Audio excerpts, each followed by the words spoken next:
Hello, everybody. Slightly different episode this week. I don't normally write a script for these podcasts. We just make shit up as we go along. But this week, I've actually written something which I will read. So it might sound a little bit stilted, but in the circumstances, I think it was a sensible thing to do. Many of you will have seen the very sad news about the passing of Brett Anderson. I thought it'd be really good to remember him in happier times when we spoke to him earlier this year on the podcast. My friend Nick first told me about his pilot friend Brett and The Last Big Ride. He said he would be a really good candidate for the podcast. If you know what The Last Big Ride is all about, you will no doubt understand that I was initially a little bit reticent about chatting to Brett on the podcast. If you don't know what The Last Big Ride is, then all will be explained. The podcast is usually light-hearted, and we try and make it funny. Death is something that is not always easy to talk about, but as I found out a little bit more about Brett, death seemed to be the very last thing we would need to talk about. He was all about life, and he was living the shit out of it. We went ahead and recorded a podcast, and I'm very glad we did,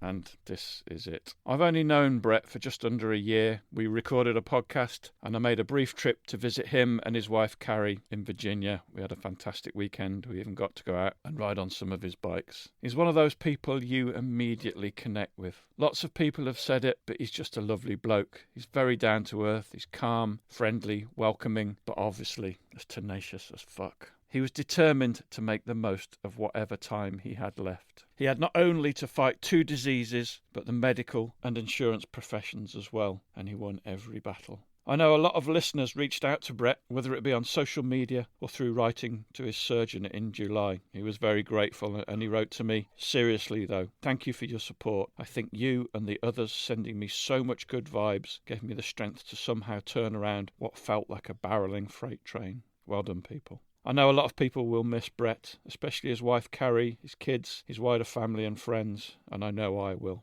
It's almost impossible to take anything positive out of Brett's death. It's fucking tragic. Maybe one thing is we should all just try to be a little bit more Brett, and then the world will be a better place. Hello, and welcome to the Trail and Adventure Motorbike Podcast, with me, Clive Barber, and my good mate, Noel Tom. For the days when you can't ride your bike, there's always the Trail and Adventure Motorbike Podcast.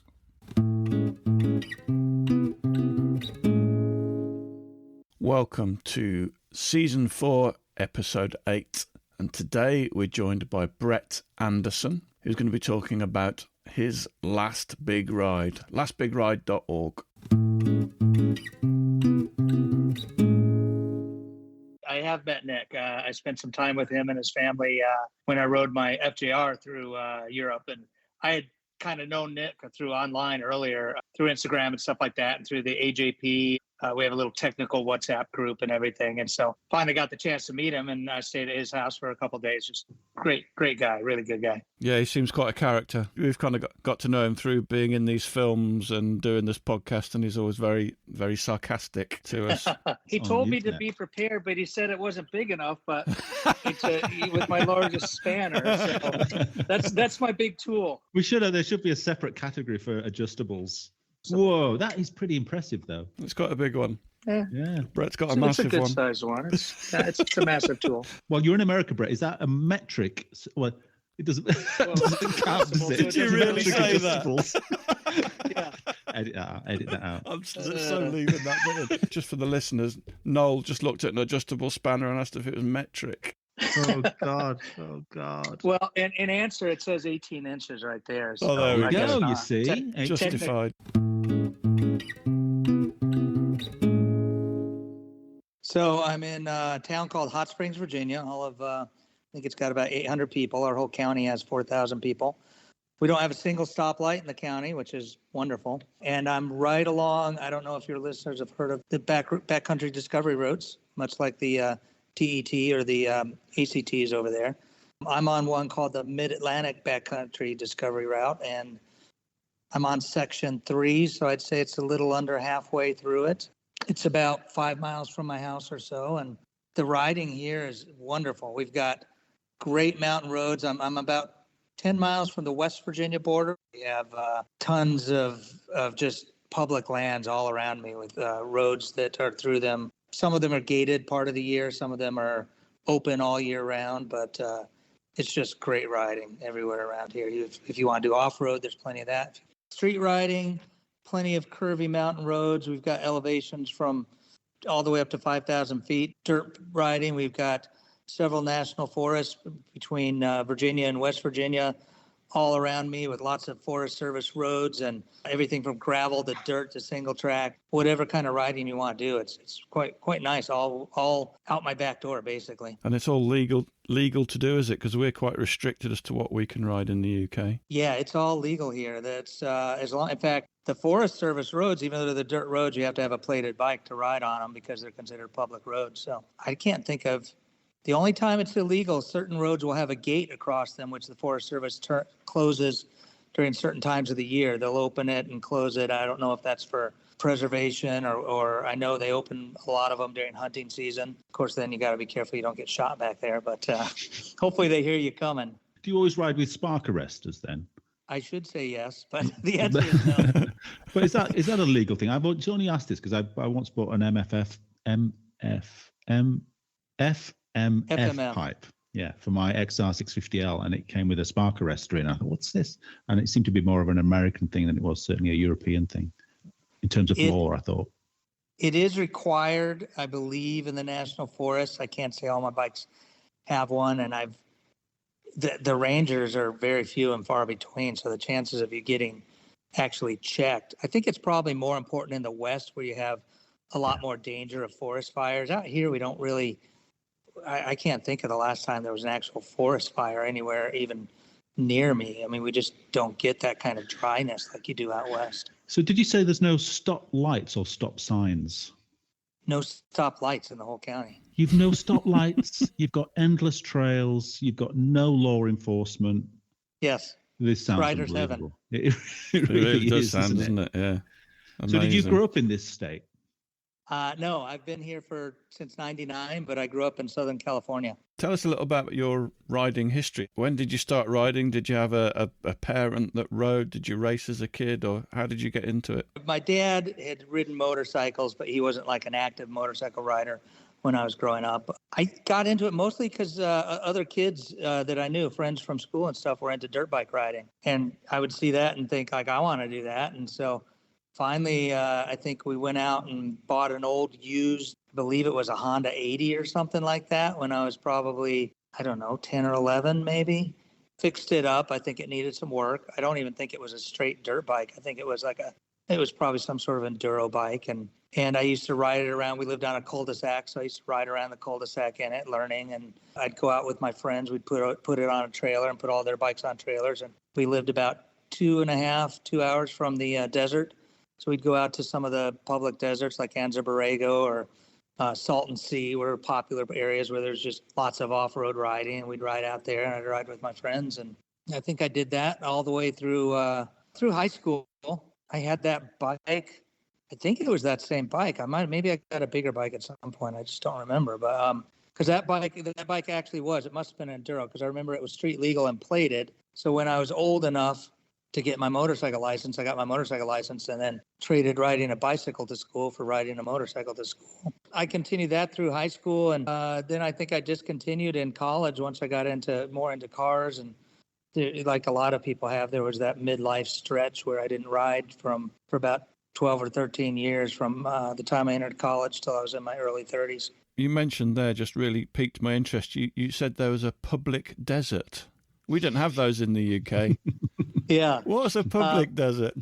It's public land. It's in the desert. Yeah, it's just public land, like a Bureau of Land Management land, or maybe a Forest Service land or something like that. But it's just open to anybody to use, and most of the time it's all users. So you can just take a 4x4 or a motorbike and pretty much just go anywhere you want.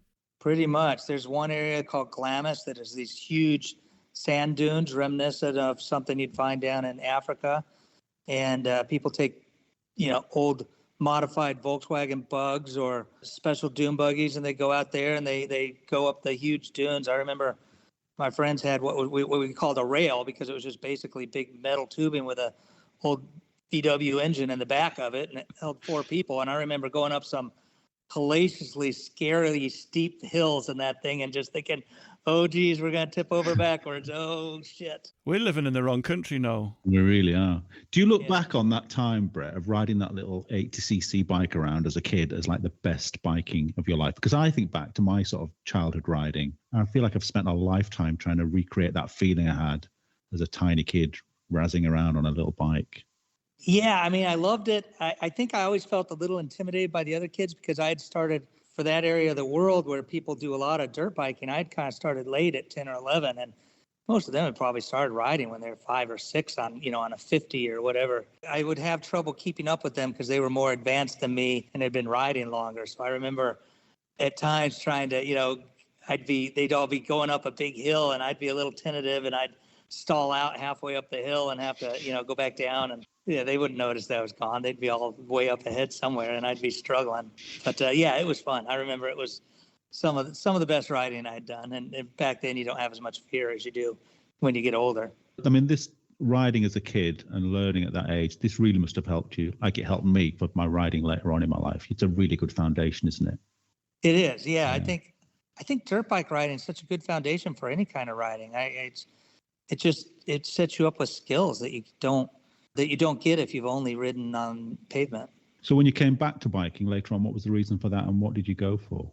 I went right into adventure riding. I think, I've never done the Harley cruiser thing, even though I'd say that's probably 90% of the riders in the US, or the bikes, I should say, are Harleys. I think I read once where it was about 90%. It might be a little less now as adventure bikes are becoming more popular. But you still, even now when I go out riding, I don't see many adventure bikes. So yeah, when I came back in, I had a friend of mine that I'd known and ridden dirt bikes with as a kid.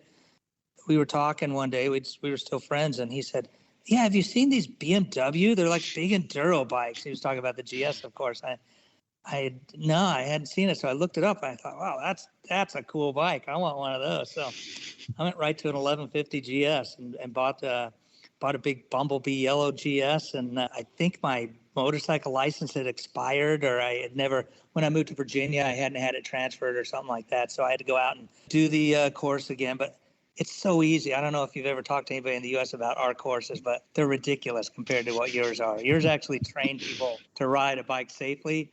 Ours train you to ride a motorcycle in a parking lot. You just have to point at a motorcycle. Yeah, you have to ride through some cones. You have to stop before some line. You have to be able to ride slowly, but they never at any point take you out on a street and actually make you ride in traffic. And I hadn't done that in quite a while. So it was a little like doing it all over again. And this was a much bigger bike than I had ridden. I hadn't ridden anything bigger than probably a 125 since I had stopped riding. So all of a sudden going to 1150 was a bit intimidating, but I took some rider courses. Do they have the Motorcycle Safety Foundation over there? Yeah, there's a couple of things that are quite similar. We have the Institute of Advanced Motorists that do advanced safety training, and there's a couple of others as well. Yeah, and yeah, very good. I did the IAM one and thoroughly enjoyed it and got a lot out of it. I haven't crashed yet anyway. They have the Motorcycle Safety Foundation here, and they do both a beginner course where you just get your license, and since I went out and just got my license on my own, since I had experience already, and then they had the experienced rider course, which I went out and did, which was a bit more in depth, emergency braking, emergency cornering, braking in a corner, things like that. And then I did a BMW off-road course on a GS, so that really helped handling the big bike. Did you have plans for a big trip then when you bought this bike?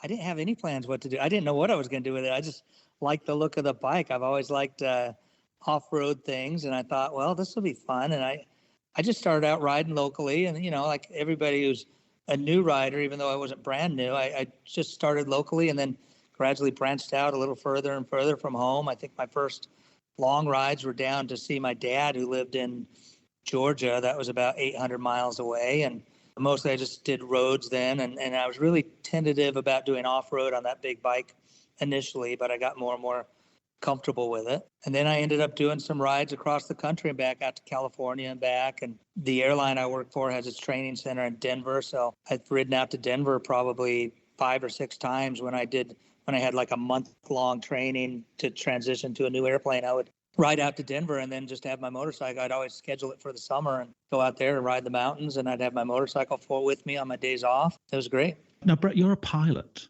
Yes. I'm just wondering, I have a question, but I'm not sure what the question is. But it's something like, if you were to compare flying a large airliner and riding a motorcycle, which is kind of the scariest to you, or which do you see as the riskiest? I wouldn't say either is scary to me, but the riskiest one's definitely You're riding probably a not doing it motorcycle. right then. You should. Yeah. If you're not crashing, you're You're not trying hard not enough. trying hard enough. Yeah, that's what they say. Yeah.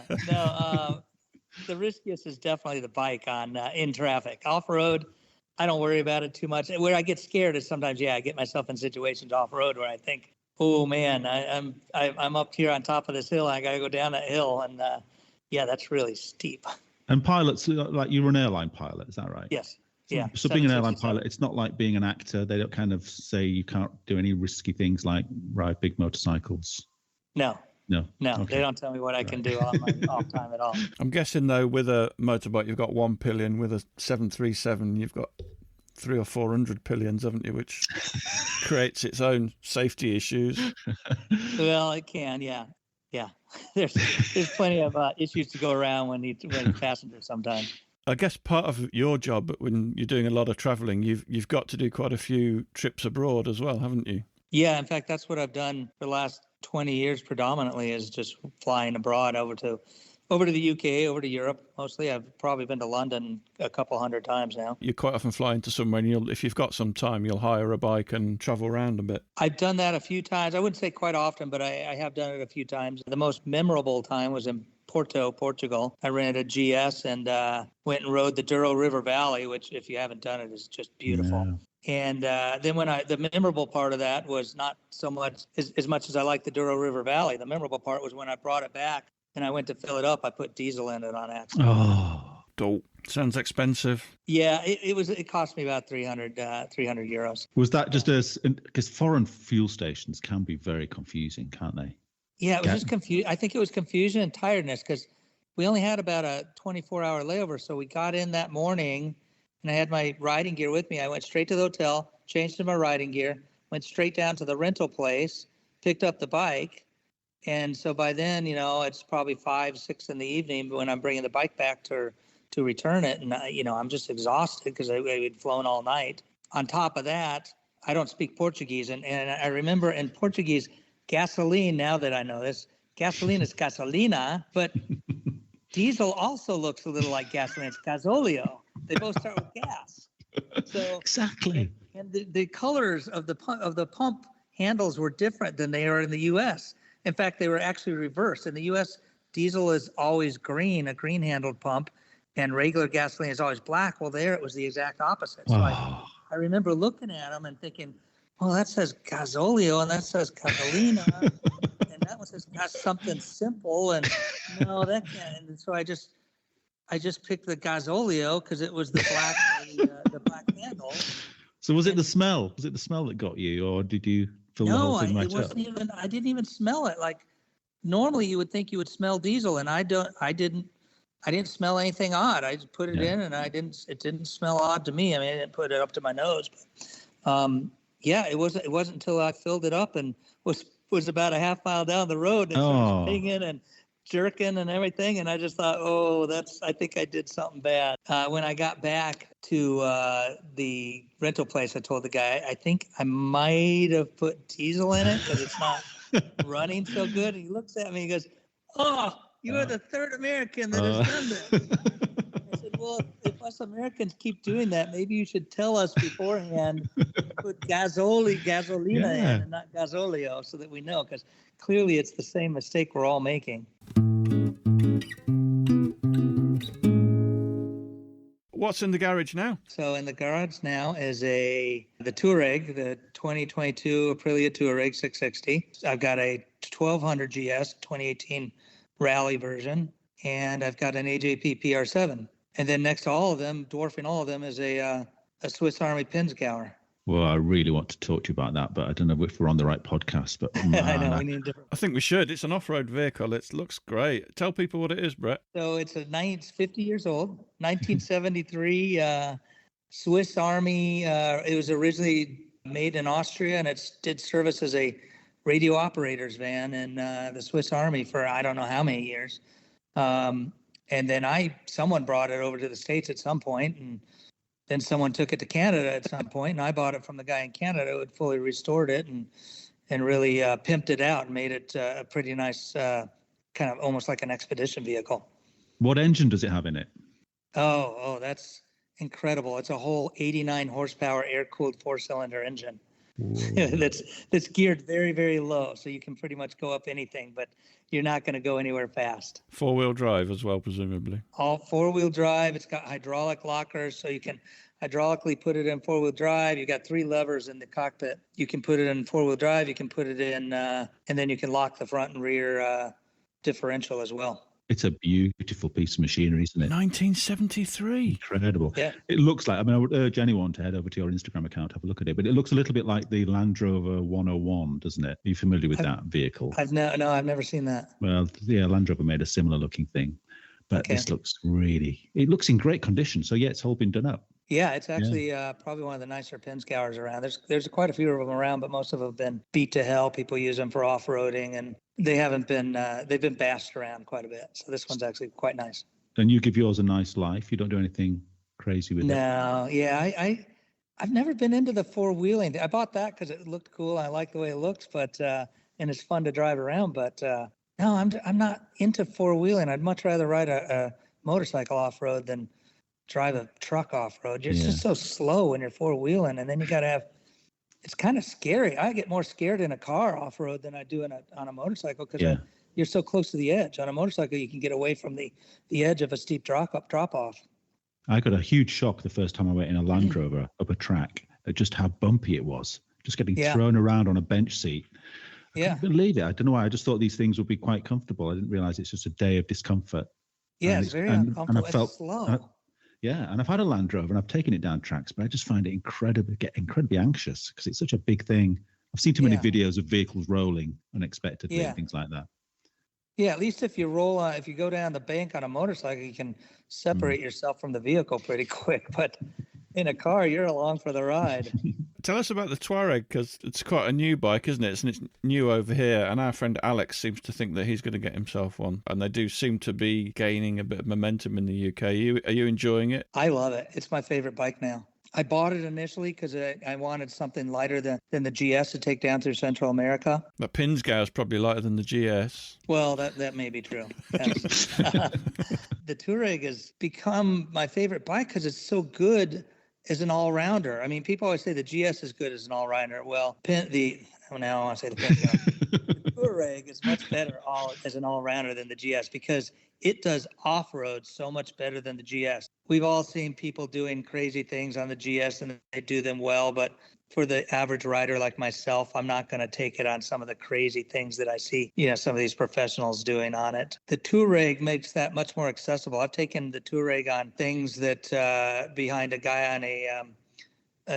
a 600, riding behind a guy on a 600 dirt bike, and I was keeping up with him on the Touareg, and I was not expecting that hard of a trail. When I asked him, I was thinking, what are we going on? He said, oh yeah, it's pretty easy. We'll go on. It was a much harder trail than I thought it would be. And on road, it's almost as good as the GS. It doesn't have quite the power. So if you're riding 2 up, you're not going to pass people as quick or anything, but it's got just about in fact, I put a little windscreen deflector on top of it. And so now it's tall, the windscreen's tall enough and it's comfortable. I've ridden, 500 miles in a day on it on the highway and had no problem. We discovering any reliability issues, any issues with them yet? I have not had any problems. I've seen people online on some of the Touareg groups that are having problems, but I tend to think that the people you see that are having the problems are the small minority because most of the people that have no problems don't say anything. Problems I've seen is a few people with some oil weeping from some little drain hole somewhere. Like I said, I've had 0 problems. I had a slight oil seepage from the oil pan, maybe 3,000, 2,000 miles in, and I just tightened up the sump bolts a little bit, just give them a half turn each, and that was all it needed, and not a problem since. 8,000 miles on it. I'm just looking at pictures of it because it isn't a bike I'm massively familiar with. Well, it's quite new, isn't it? Yeah, it's a beautiful thing, isn't it?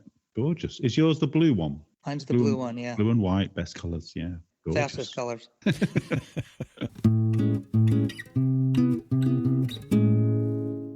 The main reason you came onto the podcast, Brett, was to talk about The Last Big Ride. Do you want to sort of tell people what The Last Big Ride is and probably more importantly, why you're doing it? So I came up with the name because I was, as you guys know, I was diagnosed with a terminal disease called pulmonary fibrosis. It's a lung disease. It's irreversible and incurable. So eventually you either have to have a lung transplant or you die. It's pretty much got it's not like with, and I'm not belittling cancer at all when people have it, that's serious too, but you can get treatment and go into remission for cancer and survive it and continue on with your life. In fact, I did. I had cancer when I was 13 and did all the chemo and everything, and I'm still here. But with pulmonary fibrosis, there is no cure. You're never going to go into remission. The best you can hope is that it will last you a while.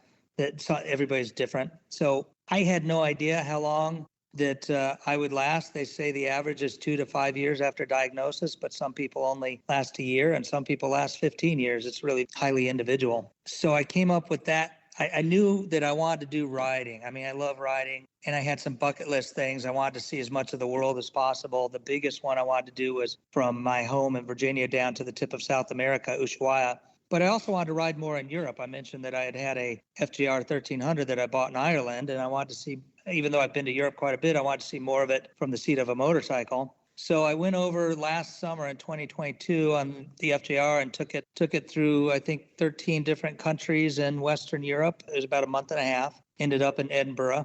And while I was on that ride, I came up with the idea of calling it for Instagram, The Last Big Ride. I really do believe it probably is going to be the last time I do a big ride like that in South America. I knew that my physical capability, especially of handling a bike off-road, was going to eventually decline. And so I wanted to do this stuff while I was still physically capable of doing it. And in fact, it did decline. And then while I was doing that, I came up with the idea of doing a fundraiser for it. So initially I was going to start my own nonprofit and do it. And well, that's a lot of paperwork and a lot of taxes and a lot of things you got to deal with, mostly for the Internal Revenue Service. So I decided instead of doing it that way, I would link up with a nonprofit called the Pulmonary Fibrosis Foundation. They fund research as well as awareness for the disease I have. I started an Instagram account, The Last Big Ride, as well as a webpage, lastbigride.org, where people can go, and then there's a link that they can donate, and that takes them straight to the Pulmonary Fibrosis Foundation. And as of today's date, I think I've got about $18,000 that people have donated. And so getting closer, my goal was originally $25,000, and I still hope to make that goal at some point. So if the 1,000 people that will listen to this in the next week all donated $6 each, that's about what, £5? We'd hit your target, wouldn't we? Let's do it. Yeah, that would be great. Come on, everybody, we'll do it. We'll donate this month's Patreon money, which is the equivalent of 10 people. That's how many patrons we've got. We'll get that would be awesome. So what's that website again? Lastbigride.org. How long have you had it for, and what are the effects on you now? Initially, I came down with what they thought was pneumonia in August of 2021. In fact, it was when I was riding the Irish ride on the FJR, going around the island with my wife. I got not terribly sick then, but when I came back, I went and saw a doctor. I was just having some coughing and stuff, and they initially thought I just had walking pneumonia, gave me some antibiotics. Didn't help. Went back about 2 weeks later. They gave me some stronger antibiotics. Still didn't help. At some point, I just got worse and worse, where I was having trouble breathing to the point where I remember walking up a jet bridge, finishing a flight, and pulling my bags up the jet bridge and being so short of breath, I had to stop and sit down at a chair in the top, which is very unusual for me because I was always a runner. I'd run 3 or 4 miles a day and lift weights and everything. I was pretty fit. So I realized it wasn't pneumonia, and it wasn't getting out of shape. It was something else. So I went back to my normal doctor. I'd seen a different doctor those first 2 times, and he took a chest x-ray, and he sent me immediately. He said, I've never seen a chest x-ray that looks that bad. You go into the emergency room. And I ended up being in the hospital for 5 days recovering. They still thought it was something. It was basically an autoimmune disease called eosinophilic pneumonia. Eosinophils are white blood cells that, and in my case, for some reason, they were attacking my lungs. They didn't know why, but they now saw my lungs as a foreign substance to be attacked. They put me on high doses of prednisone, which is an anti-inflammatory, and That helped over a couple months. I got better and was able to go back to work and go back to riding and stuff. But I hit a plateau. Didn't get any better for a long time. Went out to the Mayo Clinic here which is a top pulmonary hospital, top everything hospital here in Minnesota. And they diagnosed me in April with what's called pulmonary fibrosis, which is just another way of saying your lungs are scarring. And when your lungs scar, all those little air sacs in your lungs, the alveoli, become brittle and they can't deliver the air anymore. When that happened, I knew after doing some research that it was going to be terminal, but not knowing how long I had, I wanted to do the rides. And where I am now is I'm down to about less than 50% total lung function or volume. My lungs can only transfer about 33% of a normal person's lungs can of oxygen to my bloodstream. That must have been a hell of a thing to be told, and I'm intrigued to know, because I guess what I went through recently, I decided personally that I had cancer, and that was it. I was going to die, and this was over a period of about 10 days. And I think the interesting effect that it had on me is it really made me think about what actually was important to me. Right. And I'm guessing you went through a similar sort of thing. You do tend to go through a self-evaluation of what's important. And of course, family and friends are important. You want to spend time with them. But there's also things you want to achieve in your life. There's things that, and for me, I really had always wanted to ride probably for 15, 20 years to the tip of South America. And I knew I wanted to do that. And I talked to my wife about it. And I said, hey, if I did this, do you want to come with? And she said, hell no. So she said, who's going to watch the dog? I said, who's going to watch it? But she didn't want to come. She didn't want to sit on. She did Nova Scotia with me a few years back, about 3,000 miles and maybe 3,600 miles. And she said that was enough for her. So did she go on the Europe trip with you then, or was that by yourself? She did Ireland with me, around the island for 10 days, but she did not do the European trip. So did you go from Ireland down to Spain? I saw the map of it, but I couldn't work out which direction you'd gone in. So I went down, you can pick up a ferry out of just south of Dublin and go to Bilbao. Took the bike to Bilbao, rode the northern coast of Spain down, then the coast of Portugal down to Lisbon, where I actually left the bike. The bike was in Lisbon when I started the big trip. I left it stored in Lisbon for about 3 or 4 months or so, then picked it up in, I believe it was July, and rode 12 or 13 different countries. That looked like a huge trip. Well, we could do a separate podcast probably on that trip, but it ended. Just tell us how it ended. That part of the trip ended fine because I stopped in Edinburgh where I had friends of friends who I met up with, and I stored it with one of them. Then 2 weeks later, we were going to come back. I was going to bring my wife. So I went home. I had some doctor's appointments I had to attend to. Went home for 2 weeks. My wife was going to come back, and we were going to do 2 weeks of the Scottish Highlands, which we were both really looking forward to. We get to Edinburgh, pick up the bike, go to our hotel, check into our hotel, go meet one of these friends for dinner and drinks that night. Ironically, we were even joking about whether or not we'd get back and the bike would be gone, thinking, of course, that was not even a possibility. And he even said, well, it's in a well-lit area. It's locked up. You'll be fine. Well, we got back, and my wife said, let's go check on, we named the bike Fiona because it's Irish and it's red. So I called it Fiona, my red-headed lass. So we go to check on it. It's gone. Oh. And I thought, holy shit. At first I thought, are we looking in the right place? I've never had a bike stolen before. It's one of those things where your heart just sinks and you think you must be mistaken. You must have left it somewhere else and you're in the wrong area. And my wife says, no, this is where you left it. And I said, you gotta be, excuse my French, you gotta be fucking kidding me. We've been here one day and the bike is gone. I was just astounded because it was a well-lit area. It was a fairly well-trafficked area. And we had the bike with a big, huge kryptonite cable lock around a light post. Oh, God. So I just thought, anybody who nicks a bike is just going to be a crime of opportunity. So if you make it hard, they're not going to bother with it. They'll go on to one that's easy. But I guess these little bastards carry an angle grinder with them. That's terrible. We've just had a friend of ours has just had his garage broken into and both of his bikes taken. And bizarrely, 2 days before that, we were talking on a chat group. We were saying we should do a podcast on motorbike security because there's a company called Light Lock who we're going to talk to in a few weeks' time, and they do this lock that's covered in this ceramic called Baronium, which basically you can still cut through it with an angle grinder, but it takes 4 discs to cut through. So you kind of think, well, that, it's going to, and if you've got it round a wheel, they've got to cut two cuts in it, so it's going to take them at least 8 minutes to cut through it. And you think, well, these people are so brazen that they don't seem to care, and if they do get caught, they get weapons out and scare people off. It's an absolute plague in the UK at the moment. These bastards, they didn't even want it. I thought, well, they're taking it because they're going to resell it or something. No, they just took it for a joyride. Did you get it back then? I got it back, but it was wrecked. The body panels all need to be replaced. The battery is missing. They ripped it out, so they just absolutely, instead of opening that body panel, they just ripped it apart. The cylinder for the key, of course, was wired, so that needs to be replaced. One of my friends over in Edinburgh, who works for the BMW dealer there, he picked it up for me.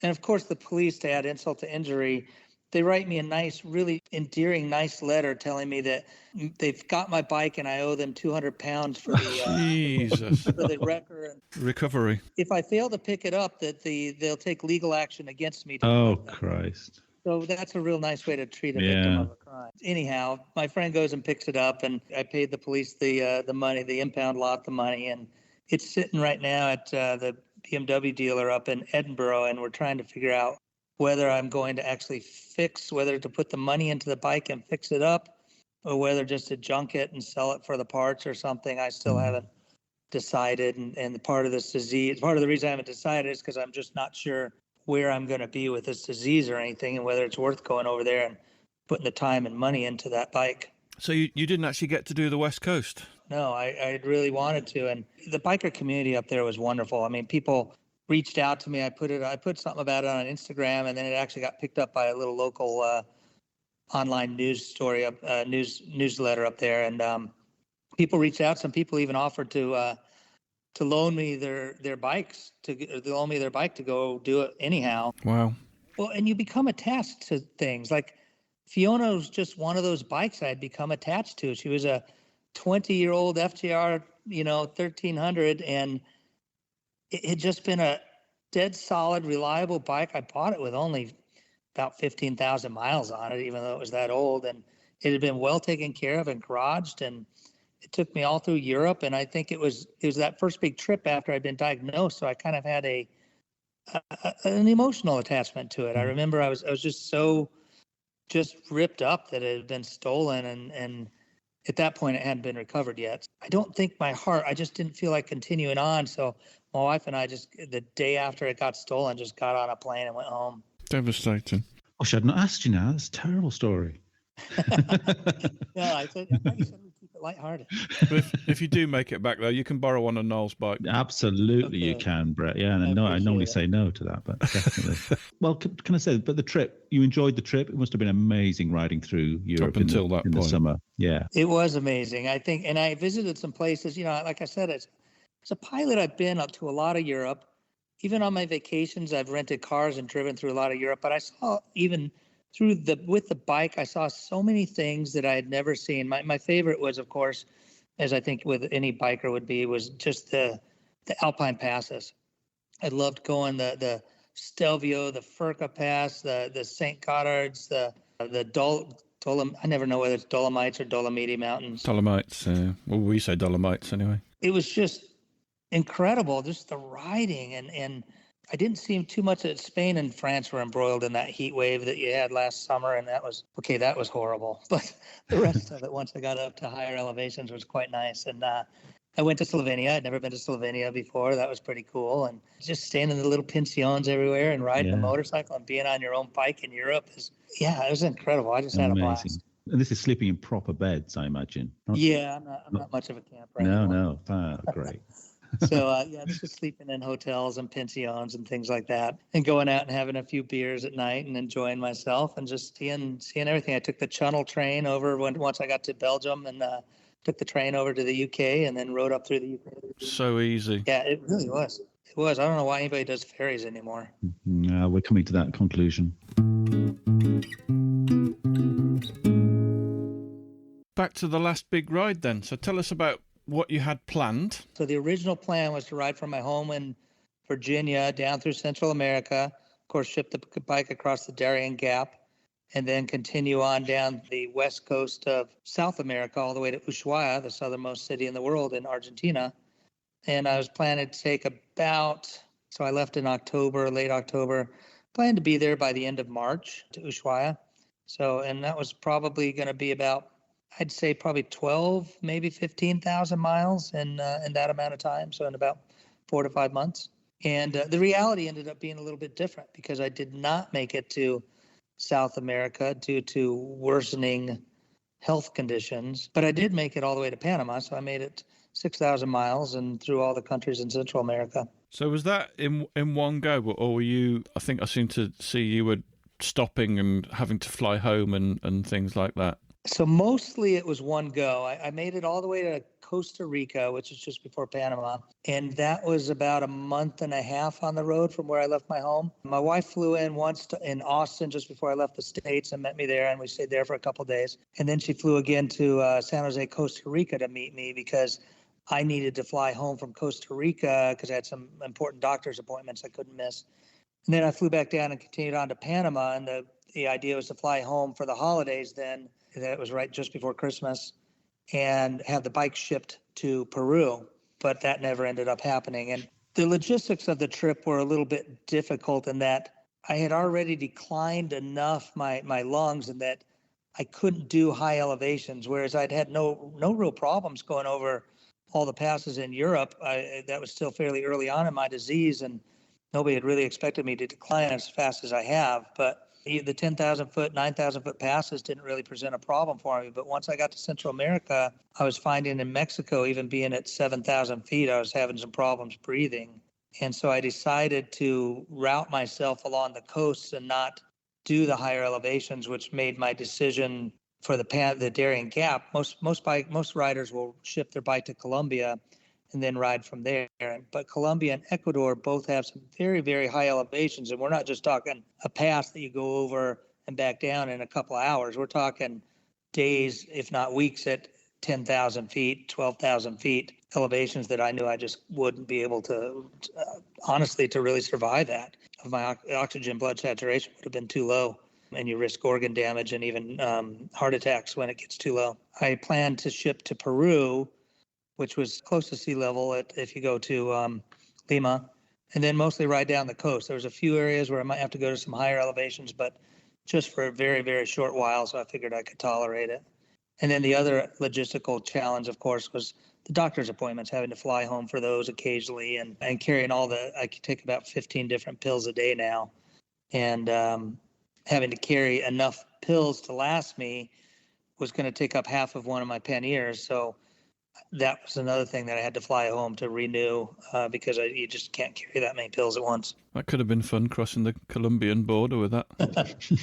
I mean, I'm just thinking, Brett, dealing with your disease, it's a real mental challenge on a day-to-day basis, I imagine. And I just wonder whether riding a bike, whether you were able to put it out of your mind at all as you were riding. Did it help? Absolutely. As you guys, as anybody listening who knows, riding a bike can be like therapy. And riding is a lot like flying in that when you're doing it, when you're not on autopilot on the plane, when you're actually physically flying the plane, you've got 100% of your concentration on it. It's the same with riding. Putting all my concentration, and especially riding in Central America, oh my God, you really have to concentrate because there are animals, people crossing the road in places that you wouldn't think anybody would be crossing the road. You're just riding along in the middle of nowhere, and some guy will come out of the trees on the side and just cross the road. And you're thinking, where did he come from and where's he going to? And tons of stray animals all over, and as well as farm animals alongside the road. And you're watching for those. There's potholes. There's semi trucks, big lorries coming the other way around blind curves because they get impatient to pass, and they're the biggest vehicles, so they don't really care who they smash. So you have to concentrate. And that really allowed me to put that daily routine of just packing up, riding. I like the routine. I like that being on the road. And so for me, that kind of everything else kind of vanishes for a while. Yeah. Have you had any dicey moments on these big trips? No, nothing especially big. I don't remember any dicey moments in Europe that I can recall, but in Central America, there's a few times where you're coming up or down a mountain and you'll be riding in your own lane and there's a car or a big, huge truck coming the other way in your lane, trying to pass another vehicle on a blind curve. And so I just learned to ride really close to the shoulder so I could always dodge into the shoulder. But I don't know. On a bike, you feel like you usually have plenty of time. Like in a car, you'd probably panic and freak out. But on a bike, I always feel like, well, I can squeeze through if I have to. I never felt like it, like, whoa, I just missed dying. But yeah, there were definitely times where you're just, like, what the hell is this person doing? You see, you sound like me. You never fall off. I thought I was a complete aberration, but it turns out there's two of us. Yes, exactly. Yeah. Well, that's also not true, Noel. The only fall I had was at a gas station in Central America. Of course, I thought my kickstand was down. It wasn't. So I went to lean it on the kickstand, and down it went. And I'm sitting, you're trying to hold it, and you realize at some point it's not gonna. I can't hold it. It's over too far. Oh, it's a horrible feeling, isn't it? Knowing when to let go. And then embarrassment kicks in. You're mortally embarrassed because you've just dropped it at a gas station. It wasn't even a very interesting story, and people are all rushing to help you, and you're just like embarrassed. You just want to get it up and leave. We were in where were we? In Spain on some trails, and the guy in front stopped. We weren't expecting to, and we had like a 4-bike pile-up, all crashed into each other. Some bikes coming the other way. It's so embarrassing. I've done that off-road before, for sure. So usually it's I'm following too close to someone, or they're following too close to me. Or the person in front brakes ridiculously. Yeah, it's the person in front you're thinking of, Brett. That's the right answer. Slightly off topic. Should Noel watch Easy Rider? Let me just give you some context, Brett. You've never watched it either. Hey! Oh, for goodness sake! That's the one with Peter Fonda, right? Yeah, Dennis Hopper, Peter Fonda, and Jack Nicholson. Thank you. That's exactly the answer I was hoping for. A friend of mine has given me a lot of grief recently and can't believe that I've never seen this film. Because I have a motorbike. He thinks that the two should go hand in hand. You've got a motorbike, you have to have seen Easy Rider. Of course. No. Oh, it's and ridiculous. Brett's just told us this. Well, but the pair of you. I haven't got time for either of you. I don't know. All I know is it's got Peter Fonda in it, and that he rides a chopper, and that's probably all I can tell you about that motorcycle, about that movie. We're both aware of it, but we know enough about it to know that it's probably not for us. Yeah, I don't think it's very good, but you should watch it. It's got motorbikes in it. Well, now I got to watch it. Okay. Thanks. I got to watch it. Everybody should watch it. And then watch Silver Dream Racer afterwards. No. Don't watch that. That's no, terrible. but you need to watch Dust to Glory. That's the one you have to watch. Yeah, that is great. That's the best. So I would say the only motorcycle film probably worth watching that isn't, a really proper on any Sunday kind of motorbike film is the remake of Chips. Did you watch that? I don't think I've seen that. That's got to be terrible. That was good because it was filmed in a way that they'd never been able to film motorcycles before. So it's post drones. So that changed everything when it came to filming bikes. So there's some good bike stuff in it. Seems unlikely. I don't think it's called Chips too. I think it's just called Chips. I watched Chips religiously as a kid. Wasn't too. it great? Yeah. Wasn't it great? Yeah. I can't ride alongside someone without thinking about the show Chips, riding in that chip style. Yeah, abreast. The highway patrol officers out in California, they still do that because I remember that's where I grew up out there, and I remember seeing the Chips all the time, and they would all ride side by side like that out there on their big. They had those big Kawasaki 1000s, I think. Every kid wanted to be one of them. So have you never ever ridden a Harley? My dad, for a very short while, had a Sportster 1200. I was already an adult, and he bought this thing because it was cheap. And I rode it around the driveway and didn't like it at all. And that was the only time I ever rode one. And no offense to Harley people out there. I'm sure they're great bikes. Yeah. But it's all right. 70% UK audience. We don't have any Harley listeners. You're in good company. Where I saw a lot of Harleys was France. Yeah, Denmark, they love Harleys. Norway loves Harleys. It's funny. I was surprised to see as many as I did in France, and I didn't really see any down in Central America, except there's one gentleman, very interesting guy, Canadian, and I was at the border from Mexico to Guatemala. I was sitting on the curb waiting for their computer systems to come up at the border office, and this guy pulls up in all leathers and everything, and it's like 95 degrees. Which is what, I don't know, 20, 30 degrees Celsius or something. And he's in all his leathers and pulls up on this older Harley. I couldn't tell you what the model is because I don't know anything about Harleys. Big cruiser bike. And I started talking to him. He was from Canada, and he goes south he's retired, goes south every winter. to get out of the Canadian winters. And he's ridden that thing. He was going to an island called Roatan in Honduras this trip. But he's actually been on that same bike to the tip of South America, which was the trip I was doing at the time. But I mean, props to him. He's ridden that thing all over North America. And I know he's ridden around Europe too. I just didn't catch whether he had actually shipped that particular bike to Europe and ridden it, or maybe ridden another bike or a rental or something over there. But he had ridden all over South Europe as well, because we talked for a while. It was quite interesting. You haven't got his contact details, have you? I have. I'm a Facebook friend with him. Oh, really? Seriously? Yeah. Send me his name. Strangely enough, he's got the same last name as me. So we said no way. Biker cousins.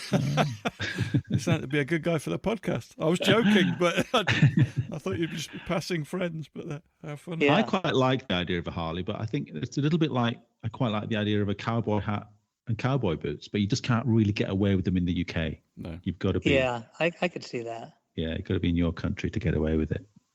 You do, but the thing is, it's not my style. I think for me, what I always tell people is I grew up riding dirt bikes. I like sitting straight up and having big wide handlebars and having my feet underneath me. I can't get with that sitting kind of, laid back like you're in a couch and your arms. And the one I really don't understand is the monkey bars where you put your arms above you. That's, again, had no offense to anybody. I'm sure people like that. I'm sure I'll get some hate for that. But we do create a lot of offense on this podcast. You're all right, don't worry. Yeah, it's just not my style. Yeah. I did see for the first time ever a Harley that I really, really liked, though. I saw one that was like, no, that's cool. I could ride that one. And I couldn't tell you what model it was or anything. I just liked the look of it. But it was highly modified. So I've heard amazing things about Mexico.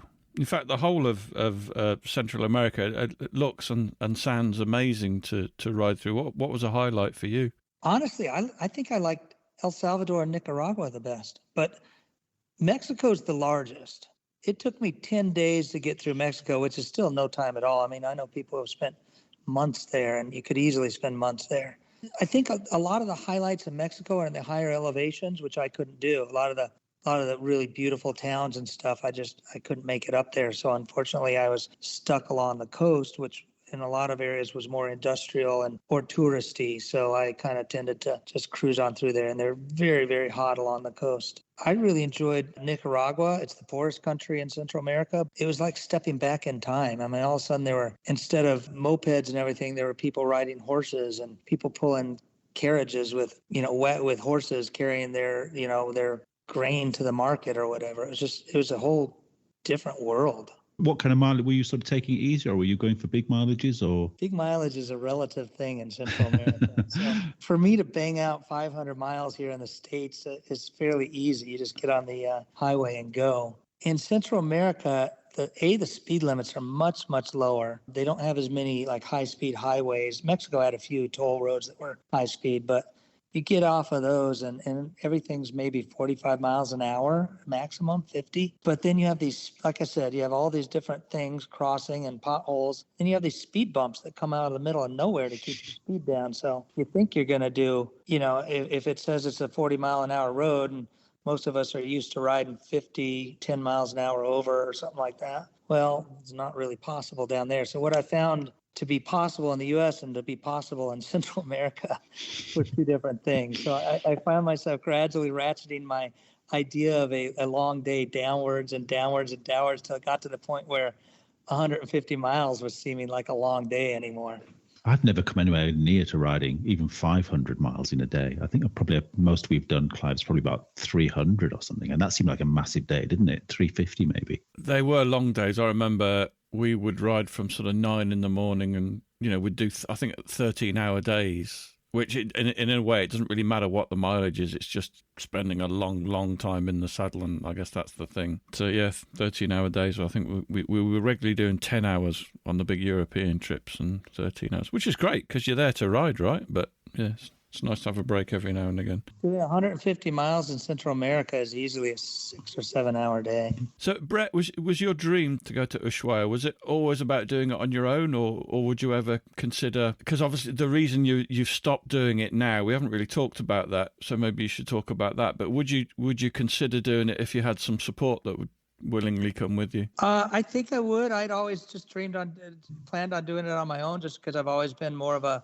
solo rider. I don't like holding other people up when there's something I want to stop and take a picture of or stop and look at. And I also don't like being dragged along to see something that I don't want to see by someone else. But yeah, definitely nowadays, I think the support I could possibly be done, and certainly I would have not, I've ridden with other people, and if they're friends and stuff like that, it's fine. Where I live and my life as an airline pilot, I tend to be off on the weekdays a lot, whereas most people only have weekends off. So I just didn't naturally have many people that could ride with me on weekdays. And I would work a lot on weekends since my kids are grown and out of the house. I didn't have to be home on weekends anymore. Did you want me to talk about why the ride didn't continue? Yeah, please do. When I mentioned earlier that I came home for the holidays, came home about December 20th. And part of that was also because it wasn't just the holidays. The bike was going to be shipped to Peru.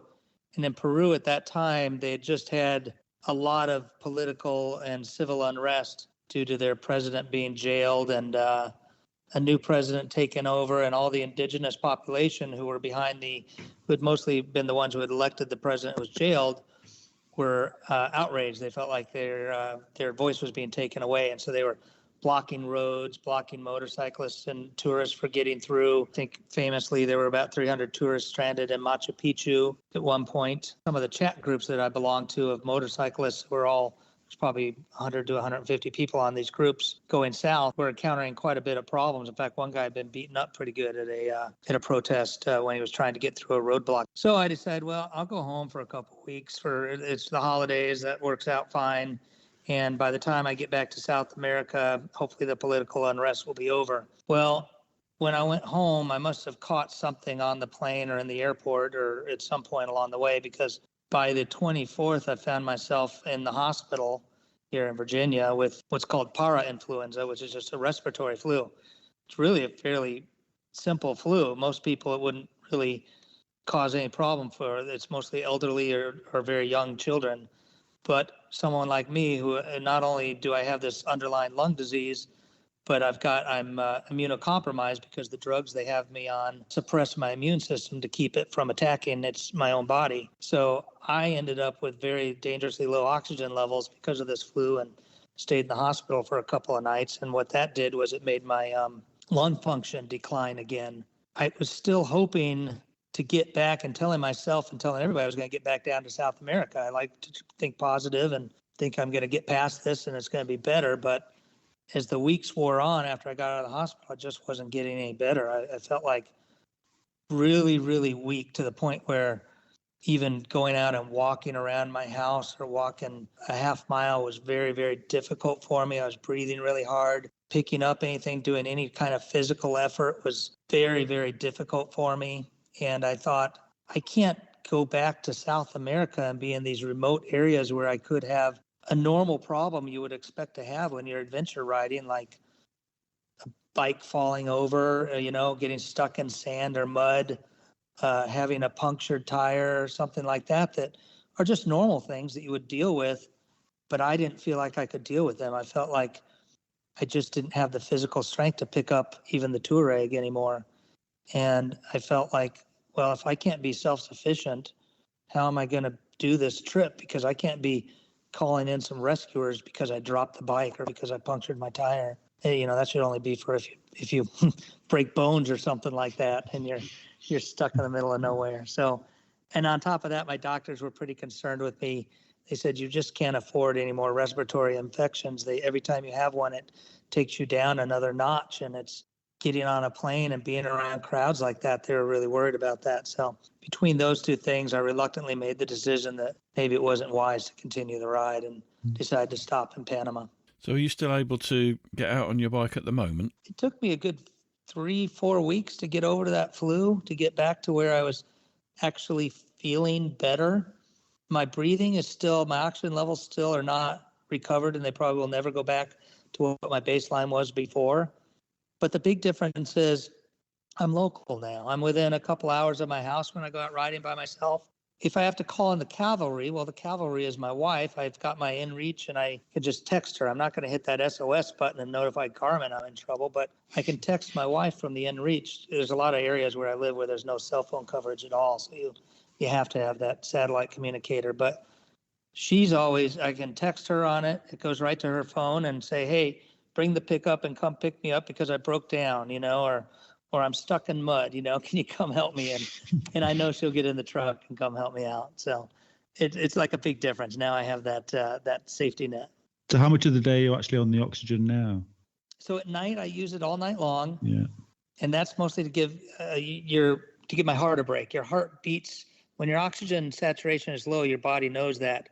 So it tells your heart to beat faster because that delivers more oxygen to your bloodstream and to your brain and all the important organs that need oxygen. So my heart tends to beat. I used to have a pretty low, high 60s, low 70s heart rate on average, and now it tends to average like 85. So the doctors want to just give my heart a break at night by having me on oxygen. It lets my heart slow down and keeps my oxygen up. And then when I exert myself, if I'm down in my shop working on the motorcycles or even, moving things around, if I'm even something as simple as making the bed, it really, really makes my oxygen saturation go down. So I wear a little portable oxygen concentrator for that. And I actually do bring it with me when I ride now. I modified Moskomoto was nice enough to donate a backpack to me. And I modified that a little bit so that this thing has to be able to breathe, to allow it to breathe better so it wouldn't overheat.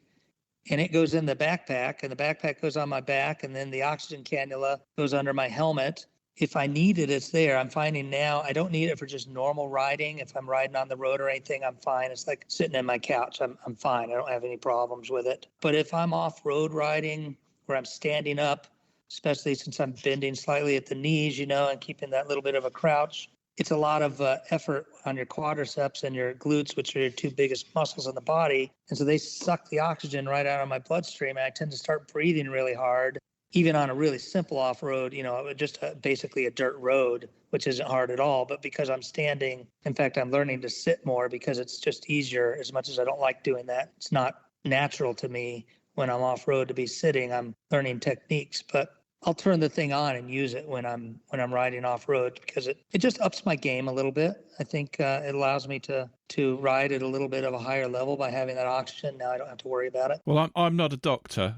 If Mrs. Anderson is listening to this, I am a doctor, and I'm prescribing no more bed making, no more chores, lots more bike trips. But see, it's the bed making and the chores that make me feel normal. But I appreciate it. But I was going to say, Brett, the picture you're painting, thank goodness you went back to motorcycles, because I'm just thinking about when you say going down to the bike, to the, what did you call it, the garage, the workshop, just to have that garage time, aside from riding bikes, just to have bikes in your life and garage time. It's such a great thing to have whilst you're going through this, isn't it? Yeah, it really is. And one of the funny things is that I often, maybe morbidly so, start thinking like, at what point should I start selling off bikes? At what point when I physically decline enough? And then I think, I don't want to sell any of my bikes. I want to keep them till I die. Yeah. But because I just even like looking at them. I like to go down to the garage and just, oh, this is my kingdom, my motorcycle. I do this all the time. You're going to need one to ride after the lung transplant anyway. So yeah, absolutely. Yes, exactly. I want to be the first lung transplant recipient to ride a motorcycle to the tip of South America. So I'll need, if I ever sell any, I think the one I'll probably keep is the Touareg. Agreed. I don't know. I love them all though. It's hard to, it's like your babies. You don't want to get rid of your children. Some people might want to. Well, you haven't met my kids. I love them. I told my wife, I'm like, I don't want to leave you with a bunch of things to have to get rid of after I die. But then I start talking like that, and she starts crying, so I can't even talk about that stuff anymore. Women. Like I said, I tend to have gallows humor. I told her I'll help her pick out her next boyfriend. She's not like that too much. But you can't ride your bikes. Yeah, you can't ride the bikes. Yeah. No, those are mine. She has to keep the Pinzgauer. She has to keep that.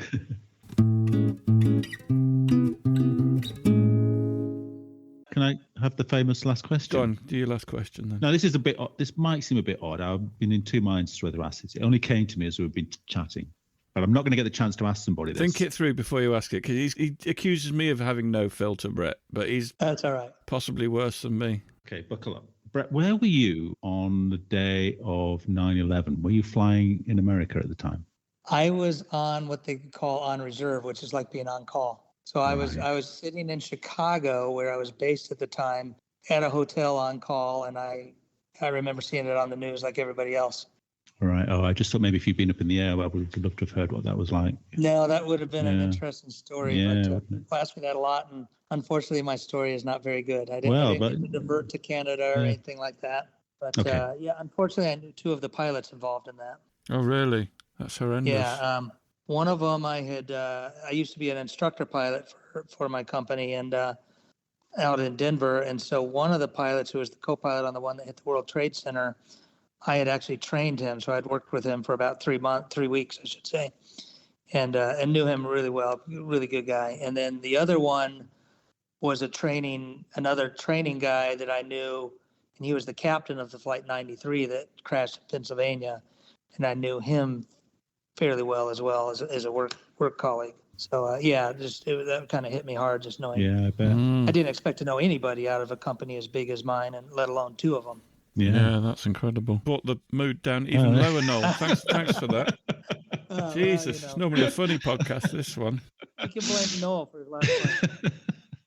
Brett, thank you so much for doing this. We need to just give the lastbigride.org. Is that the right web address? You got it, yep. Lastbigride.org, and then jump on and stick some money in there. We need at least 1,000 people to put a $5 in there. Let's get it up to $25,000. That would be great. Do you know what? On these things, normally they reckon the throughput of these social media things, if this counts as social media, you get about 1% of people buying something or contributing or something like that. But we need everybody to do it this time. Yeah.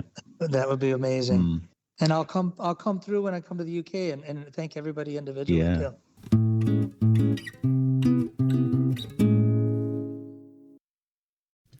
Well, what do you say after a story like that?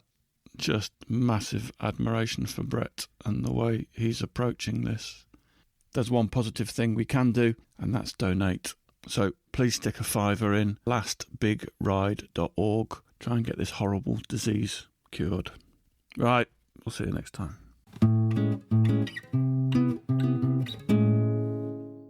Thanks for listening. We really appreciate your support. Don't forget you can follow us on Facebook and Instagram. And if you really appreciate what we do, you could consider supporting us on Patreon or buy us a coffee.